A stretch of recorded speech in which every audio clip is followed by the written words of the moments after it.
আজকে মা রান্না করবে জোড়া ইলিশ, যদিও ইলিশটা একদম বড় সাইজ না, বেশি ছোটও না, মাঝারি সাইজ। আমাদের একটাতেই হয়ে যাবে, নিয়ে আসছে দুইটা। তো মা রান্না করবে জোড়া ইলিশ, তো বললো মাথাও রান্না করবে না, লেজাও করবে না, ওগুলো রেখে দিবে, মাঝের পিসগুলো আজকে রান্না করবো। এটা করবো আজকে বেগুন দিয়ে। বেগুন দিয়ে খাবি না কাঁচা কলা দিয়ে খাবি? বেগুন দিয়ে, কাঁচকলা দিয়ে না। আচ্ছা ঠিক আছে, যাই হোক বেগুন দিয়ে আজকে ইলিশ মাছ করবো। ওই পেটির পিসগুলো করবো, মানে দুইটারই পেটির পিসগুলো? হ্যাঁ দুইটার পেটি করবো। যদি একটা করতাম তবে গোটাটাই লাগতো, মাথা লেজা সহ রান্না করতে হতো। যেহেতু দুইটাই কাটবো, মাঝের পিসগুলো করবো আর মাথা দিয়ে কচু শাক করবো, লেজা ভর্তা করবো। এক ইলিশের কত পদ, একটু একটু মাছ থাকলে গন্ধে গন্ধে খাওয়া যায়। এখন দুইটা মাছের আঁশ টাশ ছাড়িয়ে নেই। আগে তো আমার ঠাকুমা এই ইলিশ মাছের আঁশ ছাড়া তো ঝিনুক দিয়ে, এখন তো আর ঝিনুক টুনুক নাই। আজকে আমি পয়সা দিয়ে এই যে একটা 2 টাকার কয়েন নিচ্ছি, এটা দিয়েই আঁশ ছাড়াবো। এটা দিয়ে আঁশ ছাড়াতে খুব ভালো হয়। এটা তো একদম চোখা না, মসৃণ আছে। এটা দিয়ে একদম ভালোভাবে উঠে, একটুও ছাল চামড়া উঠে যায় না। যে কোনো মাছের আঁশ ছাড়াতেই তো একদম আশেপাশে আঁশ ছিটকে যায়। অনেকদিন পরে আজকে রোদ উঠছে, 2-1 দিন পরে আমি উনুনের পাটটা লেপে দিছি। ওখানে বসে আর আঁশ ছাড়ালাম না, বাইরে নিয়ে আসছি, এখানেই মাছের আঁশ ছাড়িয়ে নিচ্ছি। এখন বর্ষাকাল, আমি বেশিরভাগ সময় মানে ভিতরে আঁশ ছাড়াই, বাইরে অতটা আনি না। তবে আজকে তো রোদের পরিবেশ আছে, আজকে বাইরে আঁশগুলো ছাড়িয়ে নিই।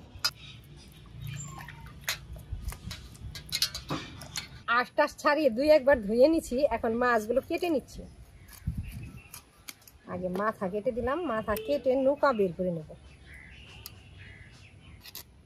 পিঠের পাখনাটা কেটে নিলাম।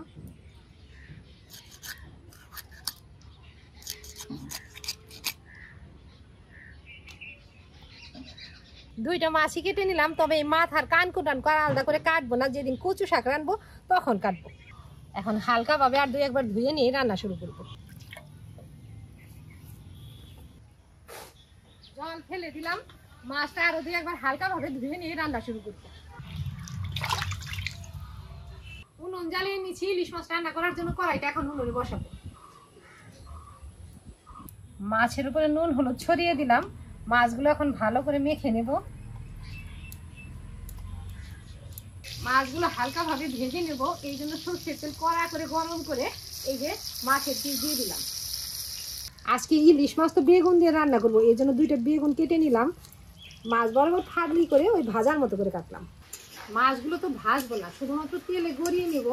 1 পিঠ গড়ানো হয়ে গেছে, তো উল্টে দিলাম।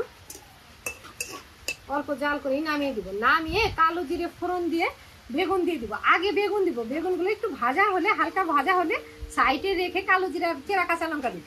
তেলে হালকা ভাবে গড়িয়ে নিলাম, এখন নামিয়ে দিব।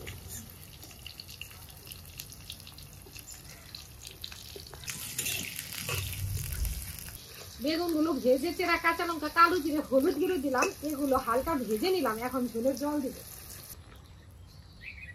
ঝোল বলক এলে মাছগুলো দিয়ে দিলাম। এখন আর 2-1 বার বলক এলে নামিয়ে দিব। রান্না হয়ে গেছে, মাছ দেওয়ার পরেও 2-3 বলক এসে গেছে। এখন ঢেলে দিব।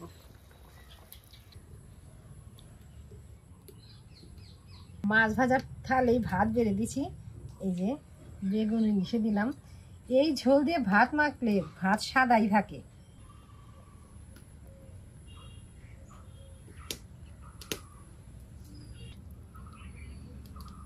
মা বেগুন দিয়ে পাতলা করে ইলিশ মাছের ঝোল করছে আর একই থালায় বেড়ে নিচ্ছে, এখন আমাকে খাইয়ে দিবে।